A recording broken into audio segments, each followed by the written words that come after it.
Varun sir, તમારા stock specific recommendation જાણી લઈએ. આજના દિવસે કયા સ્ટોક છે કે જે તમે ફોકસ કરી રહ્યા છો સર? સો ડેફિનેટલી આપણે મિડ અને સ્મોલ કેપમાં બહુ જ વધારે તેજી જોઈ હતી. એમાં બી એક સ્પેસિફિક હું સેક્ટર કહું તો વોટર પ્યુરિફિકેશન વાળા સેક્ટરમાં વધારે તેજી જોવા મળી હતી. વાટેક વિભાગનું રિઝલ્ટ પણ એક્સેલન્ટ રિઝલ્ટ આવ્યું છે. ચાર્ટ ઉપર EMA 2050 ક્રોસઓવર છે. છેલ્લા 2-3 ટ્રેડિંગ સેશનમાં વોલ્યુમ એક્ટિવિટી પણ સ્ટ્રોંગ થઈ છે. એ રીતે જોતા મારે એવું લાગે છે કે અહીંયાથી આપણે પોઝિશન બનાવવી જોઈએ. સ્ટોપ લોસ આપણો 1485 રૂપિયાનો રહેશે. ઉપરમાં ટાર્ગેટ 1700 રહેશે વિધિન 1 to 2 વીક. એના સિવાય મારા હિસાબથી બીજું એક કંપની છે અસ્ટ્રાલ. આપણે જોયું કે બહુ જ સારું એવું પરફોર્મ કરી રહ્યું છે. ડેલી ચાર્ટ ફ્રેમ પર EMA 2050 નું બ્રેકઆઉટ છે. વોલ્યુમ એક્ટિવિટી છેલ્લા 4-5 ટ્રેડિંગ સેશનમાં એક્સેલન્ટ વધી છે.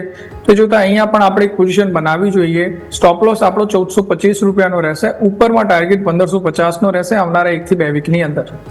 જી બિલકુલ.